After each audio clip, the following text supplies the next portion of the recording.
بسم اللہ الرحمن الرحیم۔ السلام علیکم ناظرین، آج ہمارے سبق کا مفہوم ہے ریاکاری اور شہرت چاہنے کی برائی۔ حدیث مبارکہ صحیح بخاری شریف 21016 سیدنا جندب رضی اللہ تعالیٰ عنہ سے مروی ہے کہ رسول اللہ صلی اللہ علیہ وسلم نے فرمایا، جو شخص خلقت کو سنانے کے لیے کوئی نیک کام کرے گا تو اللہ تعالیٰ قیامت کے دن اس کی بدنیتی سب کو سنا دے گا، اور جس نے لوگوں کو دکھانے کے لیے کوئی نیک کام کیا تو اللہ تعالیٰ بھی قیامت کے دن اس کی اصل حقیقت سب لوگوں کو دکھا دے گا اور ان کو کچھ ثواب نہیں ملے گا۔ توضع انکساری کے بیان حدیث مبارکہ صحیح بخاری شریف 21017 سیدنا ابو ہریرہ رضی اللہ تعالیٰ عنہ سے روایت ہے کہ رسول اللہ صلی اللہ علیہ وسلم نے فرمایا، اللہ تعالیٰ فرماتا ہے کہ جس نے میرے دوست سے عداوت کی تو میں اس کے ساتھ اعلان جنگ کروں گا، اور مجھے اپنے بندے کا مجھ سے قرب حاصل کرنا کسی اور ذریعے سے اتنا محبوب نہیں جتنا اس سے ہے۔ میں نے اس پر فرض کیا ہے اور میرا بندہ نوافل میں ہمیشگی سے میرے قریب ہوتا جاتا ہے، یہاں تک کہ میں اس سے محبت کرنے لگتا ہوں، اور جب میں اس سے محبت کرنے لگتا ہوں تو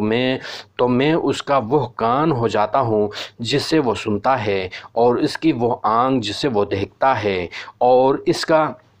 وہ ہاتھ جس سے وہ پکڑتا ہے، اور اس کا وہ پاؤں جس سے وہ چلتا ہے۔ اگر وہ مجھ سے کسی چیز کا سوال کرتا ہے تو میں اس کو ضرور دیتا ہوں، اور اگر وہ مجھ سے پناہ طلب کرتا ہے تو میں اس سے پناہ دے دیتا ہوں، اور مجھ کو کسی چیز سے جس کو میں کرنے والا ہوں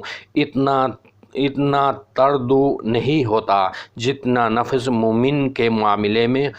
ہوتا ہے، اور وہ موت کو برا سمجھتا ہے، اور میں اس کی ناخوشی کو پسند نہیں کرتا۔ اس بیان میں کہ جو شخص اللہ تعالیٰ کی ملاقات کو محبوب رکھتا ہے تو اللہ تعالیٰ بھی اس کی ملاقات کو محبوب رکھتا ہے۔ صحیح بخاری شریف حدیث مبارکہ 21018 سیدنا عبادہ بن صامت رضی اللہ تعالیٰ عنہ سے روایت ہے کہ نبی کریم صلی اللہ علیہ وسلم نے فرمایا، جو شخص اللہ تعالیٰ سے ملنے کو پسند کرتا ہے تو اللہ تعالیٰ بھی اس سے ملنے کو پسند کرتا ہے، اور جو اللہ تعالیٰ سے ملنے کو برا سمجھتا ہے تو اللہ بھی اسے ملنے کو برا سمجھتا ہے۔ ام المومنین عائشہ صدیقہ رضی اللہ تعالیٰ عنہا نے نبی کریم صلی اللہ علیہ وسلم کی کسی اور زوجہ محترمہ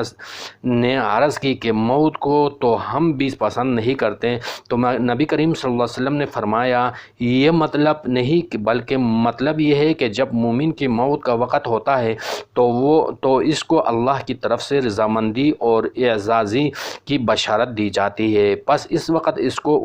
کے آگے ہیں، یعنی اللہ کا ملنا اور کوئی چیز اچھی معلوم نہیں ہوتی، تب وہ اللہ سے ملنے کو اچھا سمجھتا ہے اور اللہ اس کے ملنے کو پسند کرتا ہے، اور جب کافر کی موت کا وقت آتا ہے تو وہ اسے اللہ کے عذاب عقوبت کی خبر دی جاتی ہے، پس جو اس کے آگے یعنی عذاب عقوبت ہے اس سے زیادہ کوئی چیز اس کو بری معلوم نہیں ہوتی، اور اللہ سے ملنے کو وہ برا سمجھتا ہے اور اللہ اس سے ملنے کو برا سمجھتا ہے۔ موت کے بے ہوشیوں اور سختیوں کا بیان صحیح بخاری شریف 21019 ام المومنین عائشہ صدیقہ رضی اللہ تعالیٰ عنہا سے روایت ہے کہ عرب کے کچھ گنوار اور سخت طبیعت لوگ رسول اللہ صلی اللہ علیہ وسلم کی خدمت میں آتے تو پوچھتے تھے کہ وہ گھڑی قیامت کب آئے گی؟ آپ صلی اللہ علیہ وسلم ان میں سے سب سے چھوٹے کی